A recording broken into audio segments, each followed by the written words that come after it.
રાજકોટ અગ્નિકાંડની ઘટના બાદ સુરત મનપા દ્વારા સીલ કરાયેલ માર્કેટોને લઈ અનેક લોકોના રોજગાર બંધ થયા છે. સુરતમાં અંદાજિત 4000થી વધુ દુકાનો ટેક્સટાઇલ માર્કેટની બંધ છે.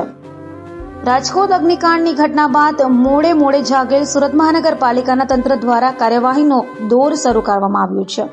તંત્ર તરફથી ફાયર સેફટી એનઓસી અને બીયુસીના અભાવે અલગ સંસ્થાઓ સામે સીલની કાર્યવાહી કરવામાં આવી રહી છે.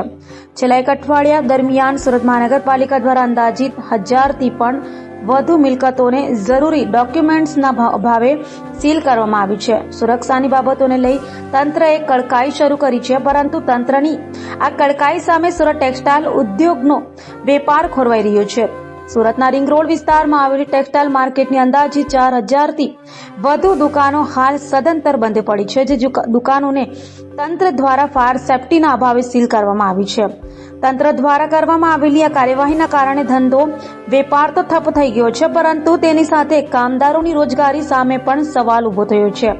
ટેક્સટાઇલ માર્કેટના વેપારીઓએ જણાવ્યું છે કે હાલ બંધ પડેલી દુકાનોના કારણે પ્રતિ દિવસ અંદાજિત 4 થી 5 હજાર કરોડનો વેપાર ઠપ થઈ ગયો છે. દુકાનો બંધ રહેવાના કારણે શ્રમિકો પણ ગામડે જઈ રહ્યા છે. આવી સ્થિતિમાં વેપારીઓની સાથે કામદારો પણ મુશ્કેલીઓમાં મુકાઈ રહ્યા છે, જેથી તંત્ર પાસે એક જ અપેક્ષા છે કે ક્યાંક તો નવી ગાઈડલાઈન જાહેર કરવામાં આવે અથવા તો વેપારીઓને સમય ફાળવવામાં આવે તેવી માંગ કરાઈ છે.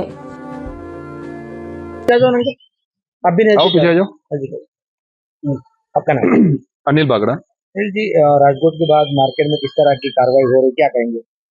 राजकोट की दुखद घटना के बाद में जो कोर्ट ने सो मोटो लेके सरकार से जो इस तरह की जो कमियों वाले मार्केट या जो संस्थाएं हैं उन पे जो कार्रवाई करने का आदेश दिया, उसके हिसाब से अपने एसएमसी भी उस पर कार्रवाई कर रही है और करीबन सूरत की 1000+ प्रॉपर्टियां हैं जो सील हुई है, जिसमें हमारे 16 टेक्सटाइल मार्केट भी उसके अंदर बंद हुए हैं और 16 मार्केट में मोटा मोटी 4 से 4500 दुकानें उसके अंदर सील हुई है।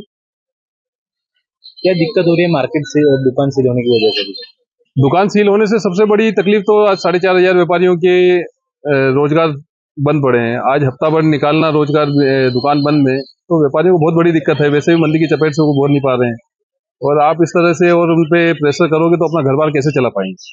हर व्यापारी के साथ में 3 से 4 लेबर जुड़ा हुआ रहता है, तो अगर हम अपना व्यापार नहीं चलाएंगे तो वो बेचारे लेबर कैसे अपना घर चलाएंगे?